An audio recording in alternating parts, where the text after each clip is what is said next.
안녕하세요. 세상에서 가장 큰 배신과 소름 끼치는 일을 당한 여자입니다. 그때만 생각하면 아직도 이가 바득바득 갈리는데요. 제 사연을 듣고 공감과 분노를 함께 해주시길 바라며 글을 써보도록 하겠습니다. 엄청난 반전까지 있으니 끝까지 놓치지 말아주세요. 5살 때 부모님이 이혼하셨어요. 엄마는 멀리 떠났고 아빠와 둘이 살게 됐죠. 늘 일이 바쁜 아빠는 저를 어린이집과 여러 학원을 돌리셨어요. 저녁 8시쯤에야 집에 들어갔답니다. 재밌는 수업들이 많아서 잘 놀면서 성장했던 것 같아요. 아빠는 늘 미안해하시며 휴일이 되면 저를 잘 데리고 노셨습니다. 초중고 학창시절에도 아빠는 항상 바빠서 저 혼자 학교와 학원을 돌고 밤에 들어갔어요. 생각해보니 아빠와의 추억이 그리 많지 않아서 아쉽기도 합니다. 그렇게 열심히 성실하게 일만 하시던 아빠는 제가 수능 시험을 치르고 얼마 지나지 않아 과로로 쓰러졌고 심혈관 문제로 입원하시고 수술을 받으셨는데 깨어나지 못하고 영원히 잠들었어요. 하늘 아래 아빠가 유일한 가족이었는데 떠나버리셨으니 이젠 저 혼자만 남게 됐죠. 슬픔이 가시고 대학은 점수에 맞춰서 4년제 대학교의 비서학과로 들어갔어요. 특별한 이유가 있어 비서학과를 지원한 건 아니고 취업이 잘 된다는 말에 고민하지 않고 결정했던 것 같아요. 대학 생활은 아빠의 보험금과 남겨주신 유산으로 다녔어요. 공부에 집중하고 다른 건 관심 받기라 놀지도 않고 술 같은 것도 마시지 않았습니다. 4년 내내 좀 지루하지만 대학 생활을 공부로 다 채워서 마무리했어요. 놀지 않은 덕분에 과에서 우수한 성적으로 졸업을 했답니다. 그리고 바로 중견기업의 사장님 비서로 취직했어요. 원래 있던 비서가 다른 회사로 가게 되어 제가 그 자리를 차지하게 됐죠. 일은 어려운 것 없었고 매뉴얼대로 움직이고 행동하면 되었어요. 센스가 좀 필요하긴 했지만 그 정도는 저도 할 수 있어서 어렵지 않게 해냈네요. 중견기업 비서로 5년 동안 일했더니 제 나이가 30이 되었고 더 늦기 전에 더 좋은 회사로 이직하고 싶어 1000대 기업 중 들어갈 수 있을 만한 회사를 선택해 이력서를 넣었습니다. 아주 운이 좋게 한 대기업의 서류가 통과되어 면접 볼 기회가 생겼습니다. 희한하게 취직복이 있던 건지 여러 명의 지원자들 중 제가 합격하게 되었죠. 대표 이사님의 비서로 채용되었는데 비서가 저 포함 2명이라 일은 더 쉽고 편했어요. 그리고 처음 이사님을 배웠을 땐 좀 놀랐어요. 나이가 제 또래나 되는 것 같은데 이사님이니 참으로 신기했습니다. 같이 일하는 비서가 말하길 회장님의 하나 있는 아들이라고 하더군요. 우리 이사님 회장님 아들이야. 회장님이 딸만 5을 낳고 자식 낳는 걸 포기했다가 사모님이 계획이 없던 임신을 해서 이사님을 낳은 거래. 아들이 하나니 얼마나 귀하게 자랐겠어. 아, 회장님 아들이었어요? 전혀 닮지 않아서 몰랐어요. 나랑 나이도 비슷한 것 같은데 부럽다. 태어날 때부터 금수저를 물고 나온 거지. 우리 사는 인생이랑 차원이 달라. 이사님은 어떤 기분으로 살지 궁금하다. 나라면 아마 너무 좋아서 회장님한테 충성하면서 살겠다. 이사님 성격은 어때요? 말씀이 거의 없으신 것 같아서 잘 모르겠던데. 성격 좋아. 직원들 위할 줄도 알고 모난 데 없고. 성격은 좋아. 여기서 비서로 일하면서 한 번도 큰 소리 내는 걸 본 적 없었어. 아, 그래요? 저는 전에 있던 회사 이사님이 성격이 괄괄해서 허구한 날 욕 들어먹고 살았는데 성격이 순하다고 하니 다행이네요. 아, 맞아. 내가 여기서 7년 차잖아. 이사님이 처음 들어왔을 때부터 비서를 했는데 이직할 생각은 한 번도 해보지 않았어. 우리 회사가 대기업이라 딴 데보다 대우도 훨씬 좋고. 이직한 회사의 이사님은 성격도 좋으시고 직원들을 위할 줄 안다고 했어요. 뭐 아직 겪어보진 않았지만 이 회사에 뼈를 묻어야겠다는 각오로 오래오래 일하기로 마음먹었습니다. 2달 정도 일을 해봤는데 진짜 편하고 좋았어요. 정해진 업무가 있어 바쁘기도 했지만 그 정도도 못 버티는 직장인이 어디 있겠어요. 그런데 충격적인 사건이 벌어졌습니다.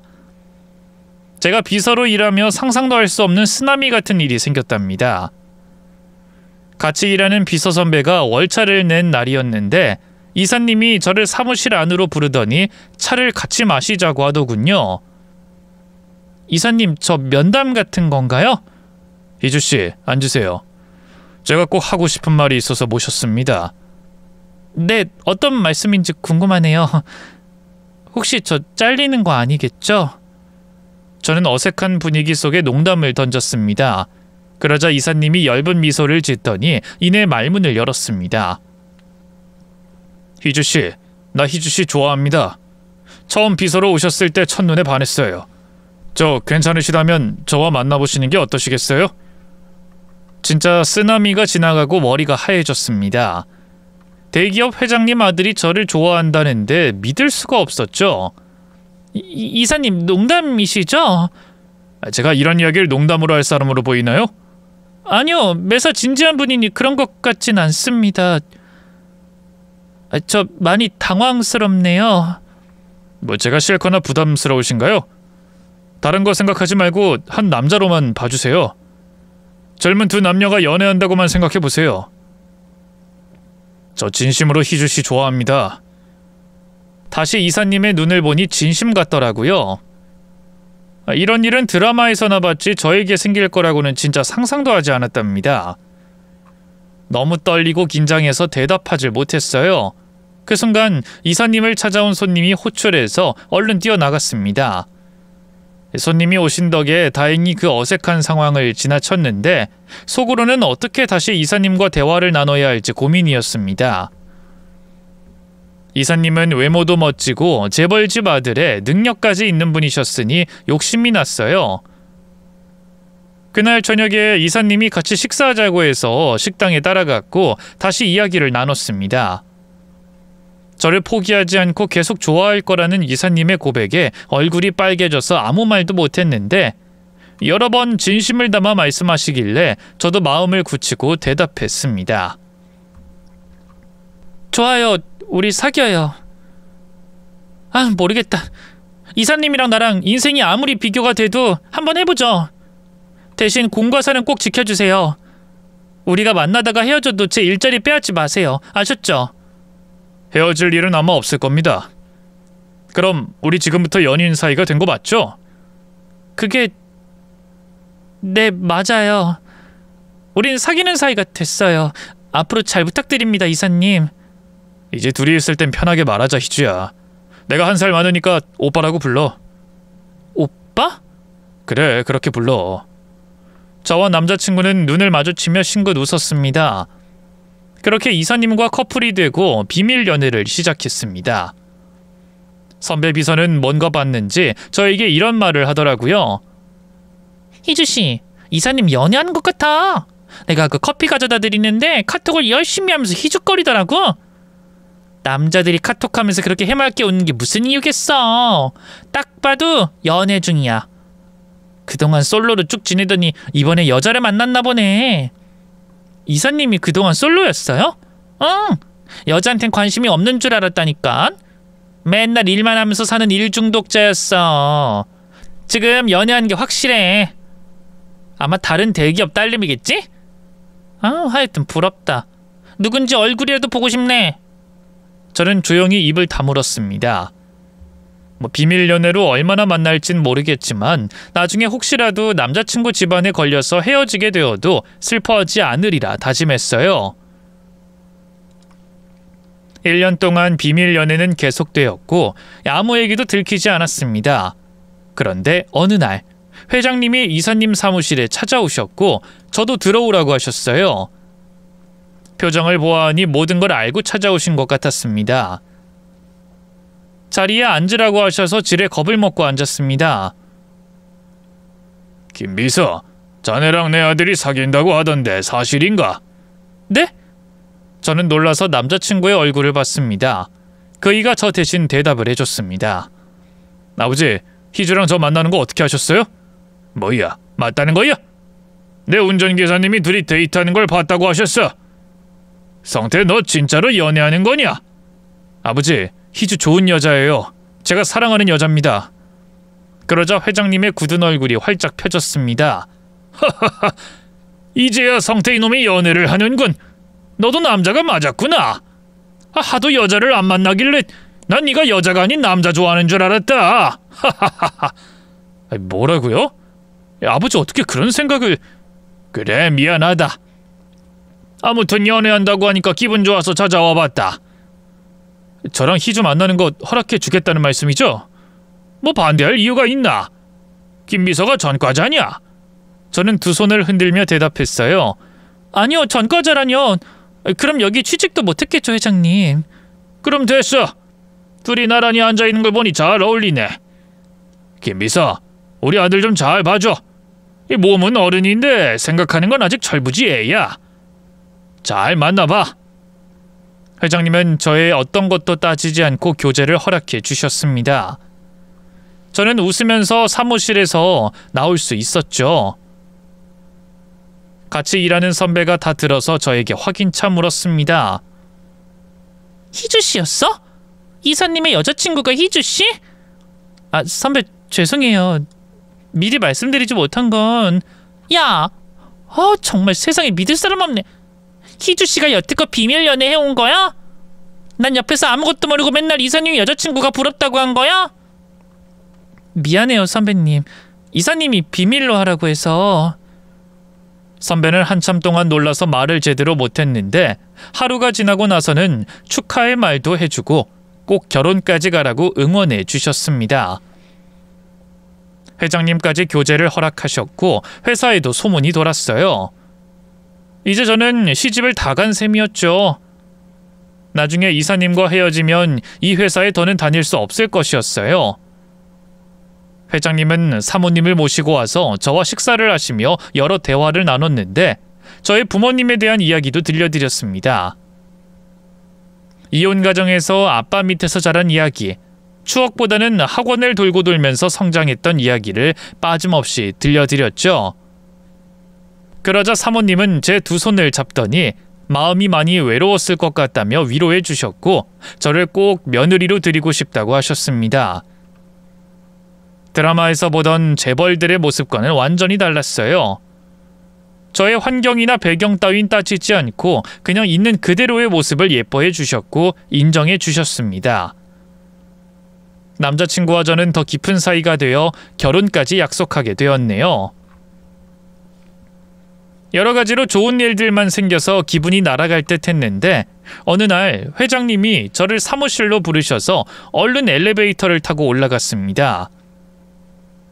사무실 안으로 들어갔더니 낯익은 얼굴이 보였어요. 제가 5살 때 부모님이 이혼을 하셨고 엄마를 그때 이후로 본 적 없었지만 회장님 사무실에 앉아있던 여자의 얼굴을 보자마자 엄마라는 걸 한 번에 알아봤답니다. 잠시 머뭇거리자 회장님이 앉으라고 하셨어요. 희주야, 이분 누군지 알아보겠냐? 네, 엄마예요. 5살 때 이후로 본 적이 없지만 잊어본 적이 없어요. 그러자 엄마가 눈물을 흘리며 말문을 열었습니다. 아이, 내 딸 희주야, 그동안 잘 살았니? 이 엄마가 널 찾는다고 사방곡곡을 찾아다녔어. 그러다 이 회사에 다닌다는 걸 듣고 로비에서 난리치다가 회장님이 날 여기로 데려오셨다. 희주야, 엄마 좀 안아줄래? 회장님이 로비에서 모셔와서 회장님 사무실에서 제외하게 되었더라고요.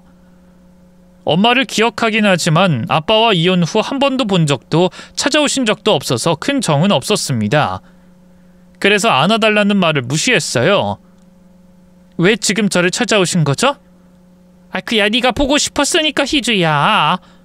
엄마는 널 버린 게 아니야. 네 아빠가 너무 무서워서 도망치듯 나온 거야. 그게 무슨 말씀이세요? 아빠가 무섭다뇨? 아빠는 누구보다 선한 사람이었어요.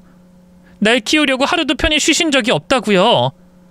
그건 나랑 이혼하고 널 혼자 키워야 했기 때문에 그런 거겠지. 네 아빠는 술 중독자였어. 허구한 날 손찌검하고 내가 벌어온 돈을 가지고 도박을 하러 다녔어. 매일매일이 지옥에서 도망 나온 거야. 거짓말. 아빤 그런 사람 아니에요. 그렇게 기억하고 싶은 거 안다. 근데 내가 말하는 건 모두 진실이야. 난 네 아빠가 돌아가신 걸 뒤늦게 알고 널 찾아온 거야. 네 아빠는 나한테 괴물이나 다름없었으니까. 엄마가 하는 말은 믿기지 않았습니다. 그런데 엄마가 그 자리에서 손찌검 당한 흔적을 보여주겠다며 팔과 다리를 걷어서 흉터를 보여주셨어요. 세상에, 그 상처 모두 아빠가 남긴 거라고요? 그래, 엄마가 이렇게 살았어. 그래서 널 두고 도망 나온 거야. 내가 너까지 데리고 나왔다가 네 아빠가 날 찾아내서 무슨 짓을 할지 몰라서 혼자 나와버렸다고. 저는 여전히 믿기 어려웠습니다. 그런데 회장님이 옆에서 엄마의 말을 귀담아 듣고 이해를 해줬으면 좋겠다고 말씀하셨어요. 어릴 적 엄마와 살던 기억이 하나도 나지 않으니 어떻게 판단해야 할지 몰랐습니다.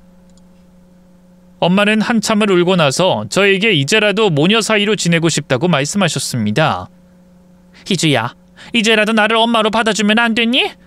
나 우리 딸이랑 같이 지내고 싶어. 글쎄요, 아직 모르겠어요. 아유, 그렇겠지. 천천히 생각하렴. 엄마는 딸을 봤으니 이만 돌아갈게. 여기 엄마 연락처니까 언제든 전화해줘. 엄마는 그렇게 연락처를 남기고 불쌍하고 처량하게 나가셨습니다. 회장님은 엄마의 모습을 안타까워하며 용서해주고 받아주면 어떻겠냐고 설득하시더군요. 저는 엄마에 대한 미운 감정도 그리운 감정도 없어서 어찌해야 하는 건지 잘 몰랐습니다. 그래서 며칠 생각하다가 회장님의 조언을 받아들이기로 했답니다. 엄마한테 연락해서 만나자고 했고 제가 사는 자취방으로 들어오라고 했습니다. 엄마는 그동안 고시원에서 지냈다며 제 집을 보더니 궁전이 따로 없다고 하시더군요. 엄마가 고시원 방에서만 살다가 이런 아파트에 와보니 기분이 묘하구나. 여기 네 아파트니? 전세예요. 그런데 그동안 뭘 하셨길래 고시원에서 사셨어요? 엄마가 한심하지? 가진 것도 재주도 없어서 하루버루 하루를 살았다. 내가 능력이 조금만 있었어도 희주 너를 데리러 갔을 거야. 그런데 이 모양이 꼴이니 네 앞에 나타나지 못했지. 미안하다. 아니에요.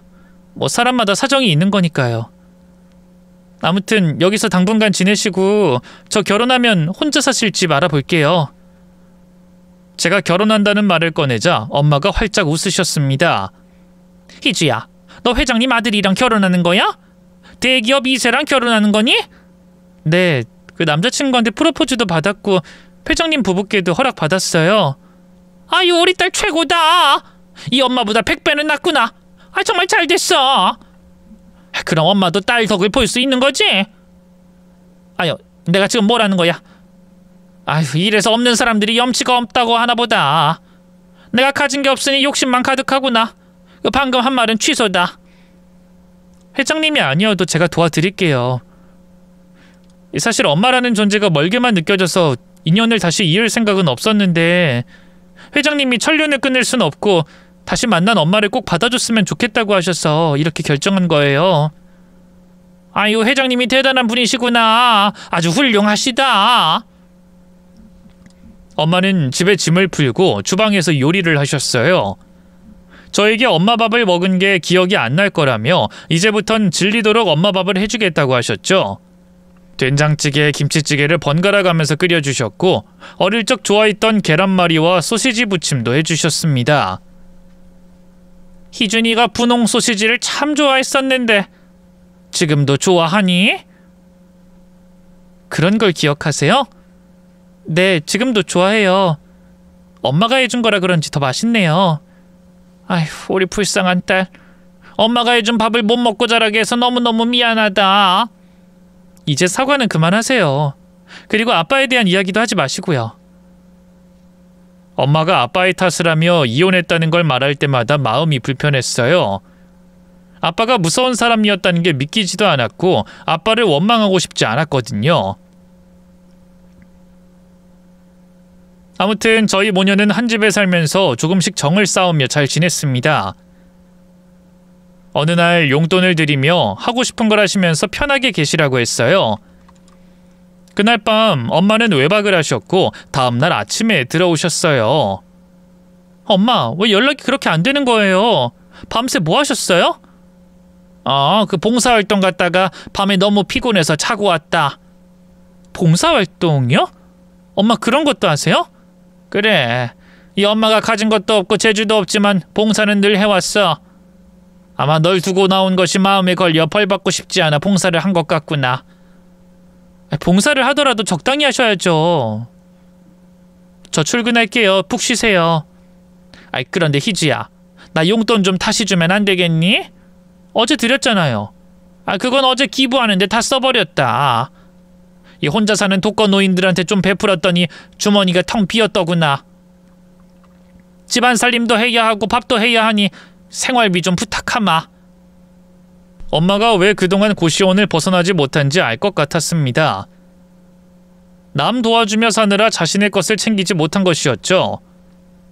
엄마는 확실히 좋은 분이었어요. 그래서 웃으며 다시 용돈을 드렸답니다. 그런데 엄마는 매일 술을 드시고 주무셨어요. 그동안 외롭고 힘든 걸 술로 버텼다며 입에서 떼어내지 못했답니다. 엄마, 술 좀 그만 드세요. 이게 나한텐 약이다. 무슨 약이에요? 그러다 몸 상해요. 딸을 다시 만났는데 건강을 챙기셔서 오래오래 살 생각을 하셔야죠. 이야, 그거 듣기 좋은 말이네. 그래, 술은 줄이도록 하마. 우리 딸을 만났으니 오래 살아야지. 몇 달 엄마와 같이 지냈는데 술을 좀 많이 드시는 것과 봉사하느라 바쁘게 사는 것 말고 다른 모습은 보이지 않았습니다. 그런데 어느 날 아침에 일어나 보니 엄마가 어떤 남자와 같이 침대에 누워 있더라고요. 너무 놀라서 소리를 꽥 질렀습니다. 이 아저씨 누구야? 아저씨 뭐야? 남자는 계속 잠을 자고 있었고 엄마가 눈을 뜨며 해명하셨습니다. 희주야, 놀랐잖아. 엄마 애인이야. 같이 봉사하러 갔다가 늦게 끝나고 날 바래다 줬는데 너무 늦어서 자고 가라고 했다. 애인이요? 엄마, 아무리 그래도 제 집에 남자를 데리고 오는 건 아니죠? 네 집? 여기가 너만의 집이냐? 나도 같이 사는 식구 아니었어? 내가 도둑놈을 데리고 들어온 것도 아니고 애인을 하루 재워준 건데 그게 그렇게 난리칠 일이냐? 화내서 미안해요. 근데 앞으로는 이러지 말아주세요. 아유, 딸내미 무서워서 같이 살 수 있겠나? 너 시집은 언제 가는 거냐? 네가 시집을 가야 내 공간을 마련해 줄 거 아니야. 엄마, 제가 해드릴 수 있는 수준은 고작 원룸이에요. 다른 건 바라지 마세요. 원룸? 야, 내가 고작 그거 얻으려고 여기 붙어 있는 줄 아냐? 그리고 회장님 사돈이면 적어도 강남에 아파트 한 채 받아야지.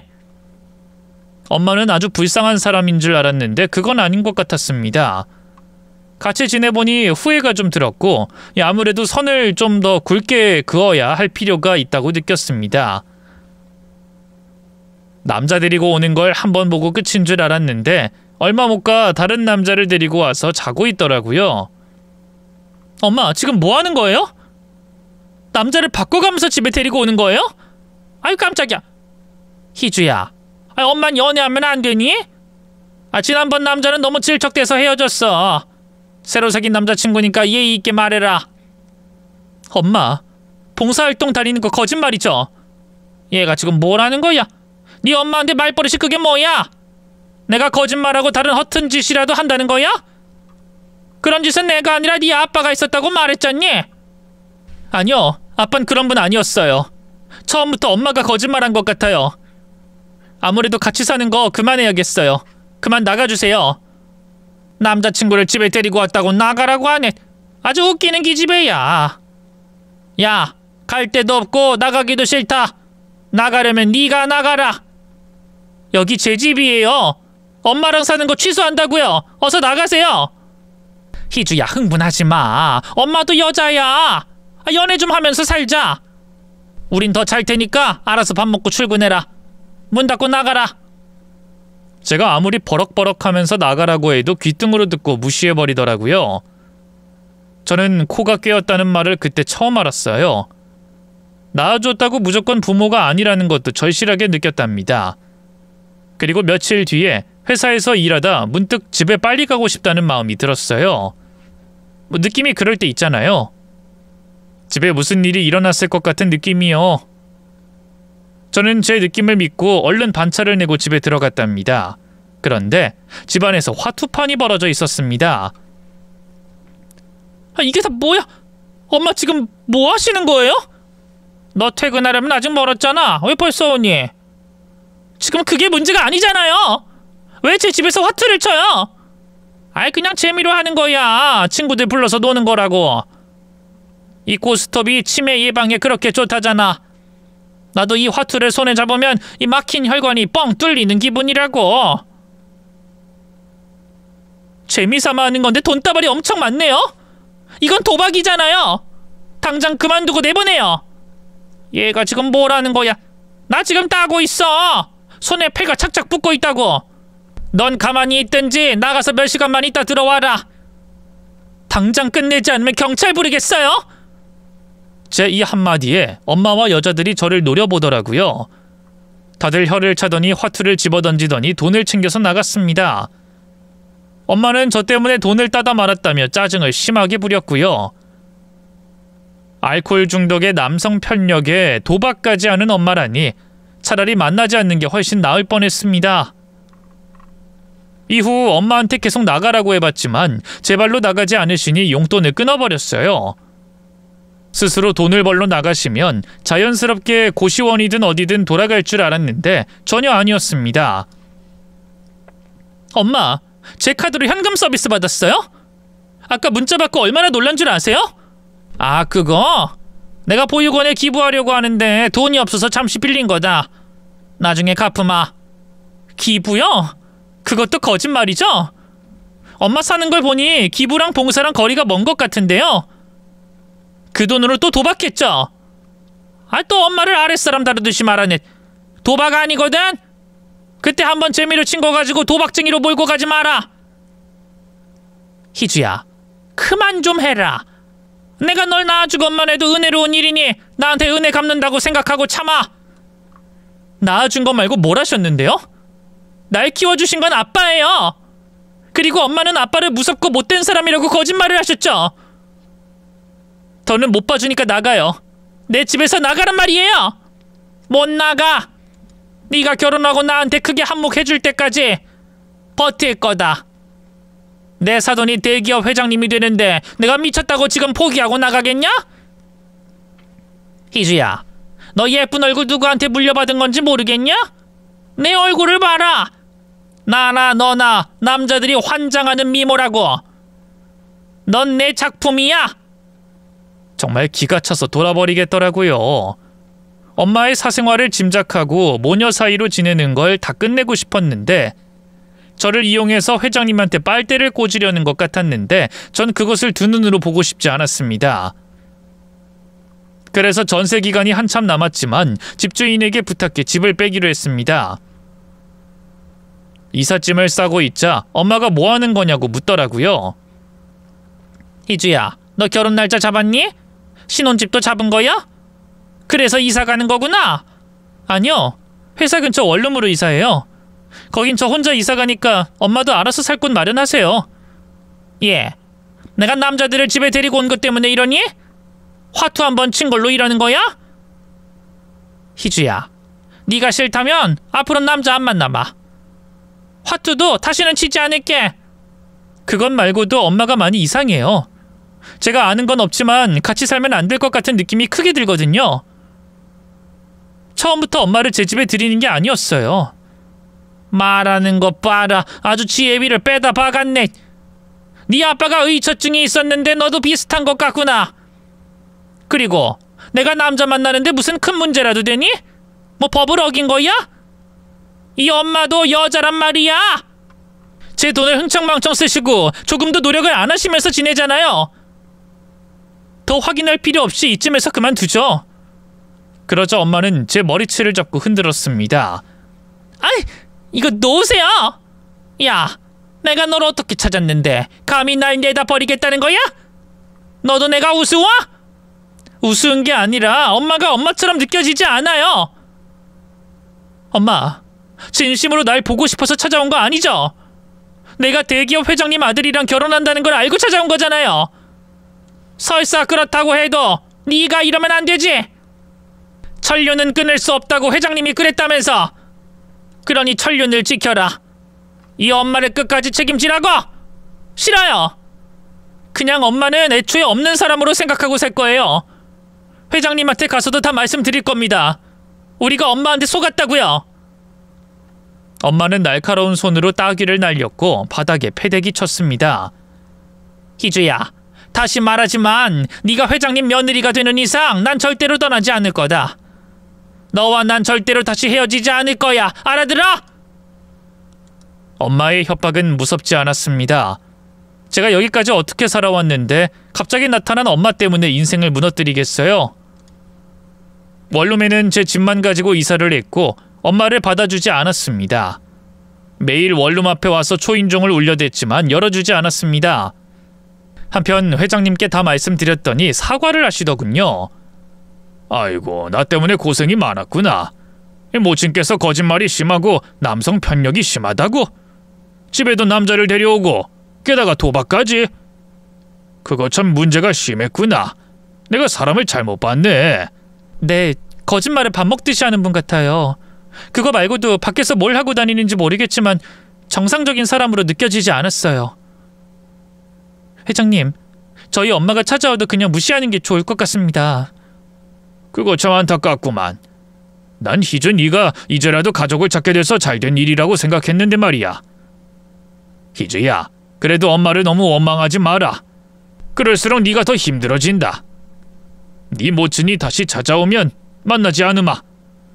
네, 그렇게 해주세요, 회장님.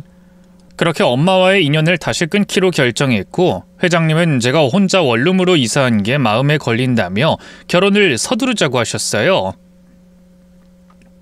남자친구는 당연히 저와 빨리 결혼하고 싶다고 했고요.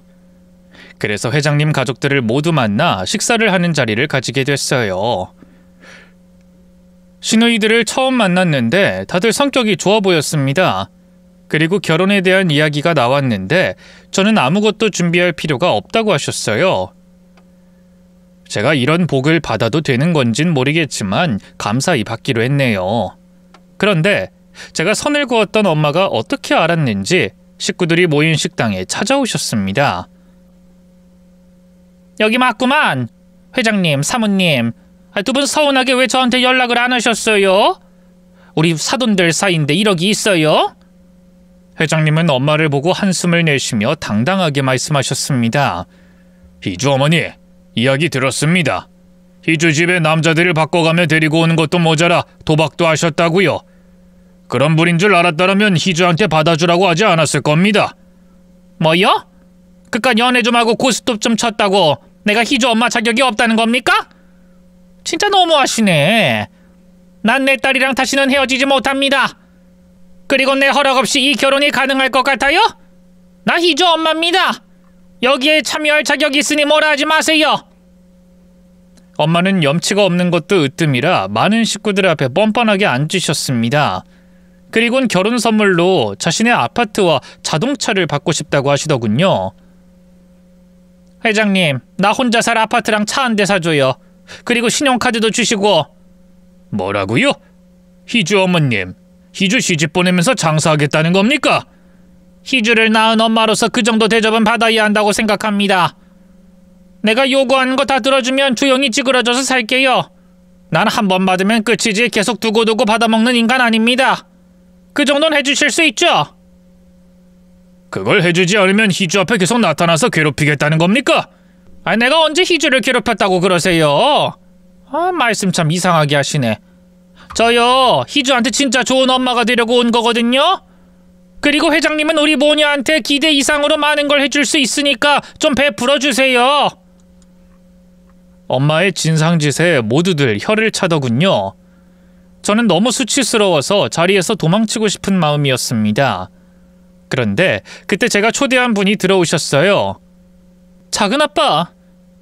희주야, 내가 잘 찾아왔구나. 작은아빠와 엄마가 눈을 마주치자 엄마가 눈을 내리깔더군요. 뭔가 죄를 지은 사람처럼 입을 꽉 다물었습니다. 작은 아빠와는 자주 왕래가 없었지만 아빠가 돌아가신 후 매년 명절 때마다 연락하고 있었고 이번에 결혼한다는 걸 알리고 초대했습니다. 작은 아빠가 엄마를 보며 걸어오셨어요. 이게 누구야? 우리 형 배신한 여자 아니야? 이봐요 아줌마, 당신이 왜 여기 있는 거지? 엄마는 눈을 내리깔고 대답했습니다. 희주 제 딸이잖아요. 아이 서방님 오랜만에 만났는데 괜히 시비 걸지 마시죠. 희주 엄마라고 여기에 왔다고요? 진짜 양심도 없으시네. 도박으로 우리 형 재산 날려먹고 바람나서 형 버리고 떠난 여자가 감히 여기가 어디라고 와? 아이 서방님 말 조심하세요. 제가 언제 그랬다고 그러세요? 나 그 이한테 맞고 살았어요. 맞는 게 질려서 도망왔다고요. 웃기고 있네. 손찌검을 한 건 우리 형이 아니라 당신이지? 술 처먹고 맨날 늦게 들어와서 우리 형 얼굴에 손대고 발로 차고 난리였잖아.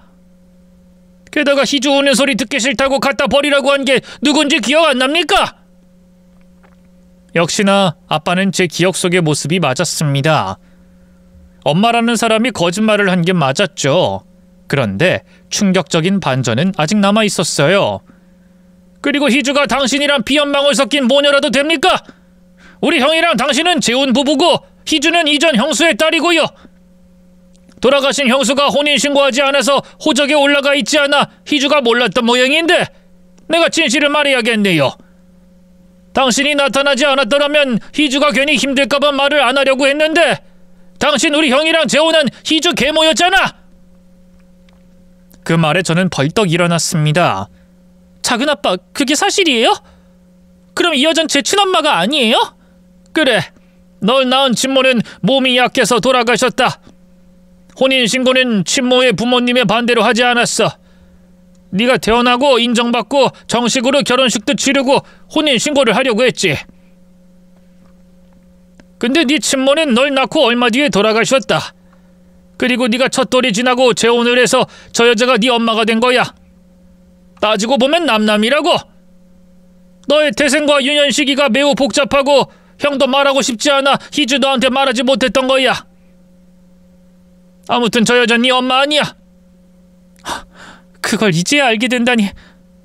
그런데 낳아준 은혜가 어쩌고 하면서 내 돈을 그렇게 막 쓰더니 우리 아버님한테 집이랑 차를 해달라고 한 거야? 이봐요 아줌마, 우리한테 사기치려고 접근한 거지. 다들 어이가 없어서 웅얼거리는데 엄마는 테이블을 탁 치면서 큰 소리를 냈습니다.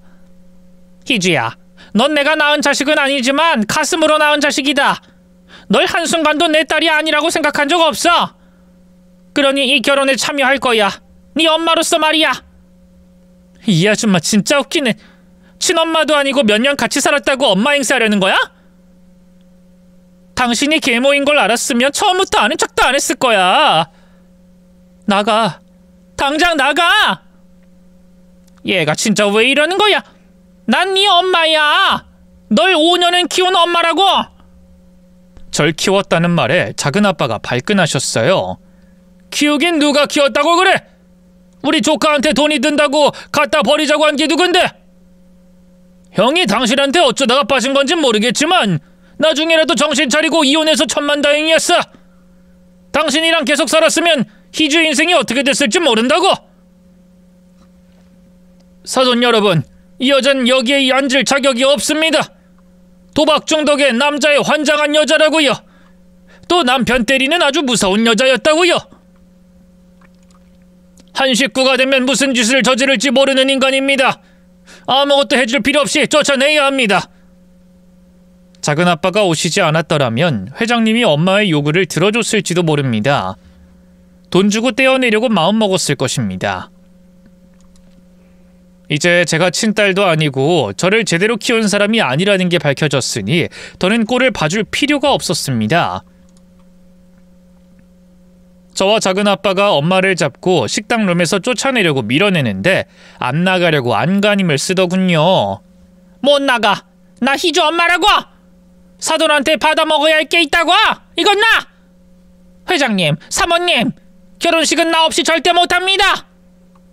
저와 작은아빠가 밀어내도 힘으로 감당이 되지 않자 제 예비 남편과 시누이들도 일어나서 쫓아내려고 했어요. 큰 몫을 받으려고 마음먹은 엄마는 눈이 뒤집혀서 저와 작은 아빠의 뺨을 갈기더니 시누이들의 얼굴을 향해 사정없이 두 팔을 뻗었습니다. 그러다 시누이들이 팔다리를 하나씩 잡았고 조용하시던 시어머니가 일어나 귀싸대기를 후려갈겼습니다. 아이 사모님, 우리 사돈지간이 될 사이인데 지금 뭐 하시는 겁니까? 사돈 같은 소리하고 있네. 희주의 계모라고 해도 제대로 잘 키운 사람이면 인정하겠지만 희주를 버리지 못해 안달난 인간을 우리 사돈으로 받아들일 일은 절대로 없어. 다들 이 여자를 후드려 패주고 쫓았네. 그리고 이제부터 희주한테 경호원들 붙여. 아이 사모님, 사돈, 이러지 말아요. 나 이대로 쫓겨날 수 없습니다. 그게 한몫 주면 나갈 테니까 돈 주고 쫓아내세요. 아직 제정신을 차리지 못한 엄마는 흠씬 두들겨 맞았고 시누이들이 팔다리를 하나씩 잡고 끌고 나가 주차장 뒤로 갖다 버렸습니다. 그리고 어지러운 상황을 정리하려고 작은 아빠가 사과를 하고 다시 제대로 된 상견례를 하자고 부탁했어요. 예비 시부모님은 이런 꼴을 보셨는데도 저를 끝까지 며느리로 받아주시려고 마음먹었는지 모두 다 이해해 주셨습니다. 결혼 날짜를 잡고 식사 자리가 끝났어요. 며칠 뒤 엄마가 제 집에 찾아오셨어요. 당연히 문전박대를 했는데 자기가 살 곳이 없으니 돈을 좀만 달라고 하더군요. 10원 한 장 줄 수 없다고 확실하게 못을 받고 돌려보냈습니다. 그런데 예비씨 댁에 가서도 똑같이 돈을 구걸했다네요. 대문 앞에서 돈만 주면 사라지겠다면서 오랜 시간을 붙어있다가 쫓겨났답니다. 시끄러운 일들이 있었지만 무사히 결혼식 날이 밝았습니다. 저는 아름다운 드레스를 입고 신부 대기실에서 하객들과 사진도 찍고 축하를 받으며 앉아 있었습니다. 그런데 밖에서 소란이 일어나서 잠시 일어나 나가봤습니다. 엄마가 예식장으로 들어오려는데 경호원들이 못 들어오게 막으니 행패를 부리고 있더군요. 오늘 내 딸이 결혼하는 날이야. 내가 희주 엄마야. 대기업 회장님이 내 사돈이라고. 정말 한심하기 짝이 없었습니다. 이런 사람과 재혼을 하고 5년을 함께 산 아빠가 정말 불쌍하게 느껴지기도 했죠. 드레스를 입은 채로 잠시 복도로 나가 경고의 말을 전했습니다. 이보세요 아줌마, 아빠랑 잠시 같이 살았다고 해서 당신이 내 엄마는 아닙니다. 우린 그냥 생판 남이에요. 웃기지 마. 너도 날 보자마자 엄마로 알아봤잖아. 그거야 어릴 때 기억이 남아있으니까 그런 거잖아요. 아무튼 내 주변에서 이러지 마세요. 돈 보고 달려든 거 모르는 사람도 없고 당신한테 한 푼이라도 줄 사람은 여기 없으니까. 꼬맹이가 많이 컸구나. 감히 나한테 그딴 소리를 하다니. 그래도 난 그냥 못 가. 내 딸을 시집 보내는 대가를 받아야겠어. 회장, 사모, 당장 나한테 보답해. 시아버지는 고개를 절레절레 저으며 경호원들에게 멀리 쫓아내고 들어오지 못하게 막으라고 명령했습니다. 엄마는 두 팔, 두 다리를 잡힌 채로 예식장에서 쫓겨났죠. 그리고 결혼식은 잘 진행되었어요. 소란이 있긴 했지만 하객들이 언제 그랬냐는 듯 박수갈채를 보냈답니다. 저는 작은 아빠의 손을 잡고 신부 입장을 했어요. 아빠가 계셨으면 더 좋았겠지만 아빠를 닮은 작은 아빠가 계셔서 다행이었습니다. 남편과 부부가 되고 신혼집을 대저택으로 들어가게 되었어요. 저는 회사에서 여전히 남편의 비서 일을 하기로 해서 함께 출퇴근했답니다. 여보, 비서 일하기 좀 그렇지 않아? 다른 부서로 보내줄까? 아니, 내가 당신 보좌하는 일이 최고로 좋아. 당신 하는 일에 보탬이 되는 게 좋아. 그래도 이사 아내인데 비서로 있으면 체면이 안 서지 않아? 그런 게 어딨어. 직업이나 직급에 귀천이 있나. 난 비서학과를 나왔고 내 일이 좋아. 다신 그런 소리 하지 마. 당신 뜻이 그렇다면 알겠어. 근데 저기 앞에 뭐야? 남편과 집 앞에서 차를 타고 골목으로 나오는데 누군가 두 팔 벌리고 앞을 가로막고 있었습니다. 바로 계모였습니다. 창문을 열고 얼굴을 내밀고 경고했습니다. 아줌마, 내 근처에 얼씬거리면 가만 안 두겠다고 했죠? 당장 비켜요. 못 비켜. 넌 내 딸이고 나한테 은혜를 갚아야 해. 내가 너 때문에 5년 동안 고생한 대가를 받아야만 한다고. 우리 아빠가 고생한 것부터 갚으시죠. 당신 같은 마누라 때문에 골머리 썩은 우리 아빠한테 먼저 빚 갚으시라고요. 희주야, 난 너를 가슴으로 낳았고 진심으로 널 길렀어. 비록 짧은 시간이었지만 그땐 진짜 널 예뻐했다고. 또 연기하네. 아줌마 안 비켜요? 못 비켜. 나 지금 살 집도 없고 돈 한 푼 없어. 네가 도와줘야만 해. 도와드릴게요. 경호원 아저씨들, 거기 서서 구경하지 말고 저 아줌마 좀 치워주세요. 골목에 배치돼 있던 경호원들이 모습을 드러내며 계모를 끌어냈습니다. 발광하며 돈 달라고 울부짖는데 진짜 토악질이 나올 것 같았답니다. 오랜 시간을 상상 속으로 엄마는 참 예쁜 사람이라고 기억했는데 현실은 친모도 아니었고 아빠를 괴롭게 하고 돈 밝히고 몹쓸 사람이었습니다. 어처구니 없는 사건은 이렇게 막이 내리나 싶었는데 1년이 지난 어느 날 계모가 경찰서에 잡혀있다고 연락이 와서 얼굴을 봐야만 했습니다. 도박으로 걸려서 잡혀온 계모는 처음 잡힌 거라며 벌금을 내면 집행유예를 받고 끝낼 수 있다고 했어요. 저더러 그 벌금만 내달라고 애원하더군요. 희주야, 내가 다시 나타나지 않을게. 아니, 그동안 나타나지 않은 거 알지? 내가 오죽급했으면 너한테 연락했겠니? 나 벌금만 내면 나갈 수 있대. 네가 좀 대신 내줘라. 나 오랫동안 불행하기만 했어. 이 엄마가 불쌍하다면 도와줘. 하나도 불쌍하지 않은데요? 쌤통이라고 생각이 드는데. 벌금 못 내면 감옥 들어가는 거죠? 좋아요. 그럼 감옥 들어가서 벌 받고 나오세요, 아줌마.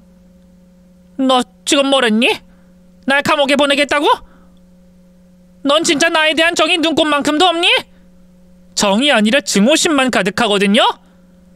당신 때문에 인생 망치고 고생만 한 우리 아빠, 내가 20살 때 돌아가셨다고요.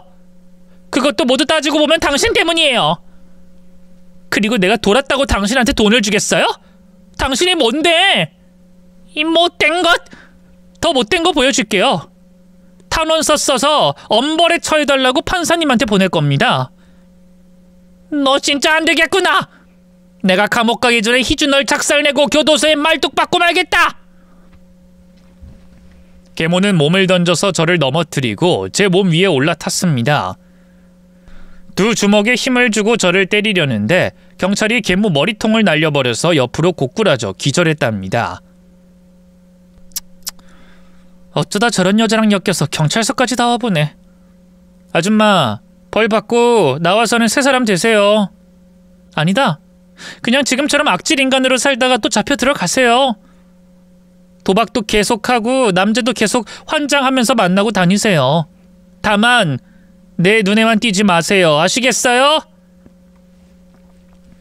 저는 마지막으로 따귀를 한 대 선물해주고 경찰서에서 나와버렸답니다. 그렇게 계모는 감옥에 들어갔고 다시는 얼굴 볼 일이 없었습니다.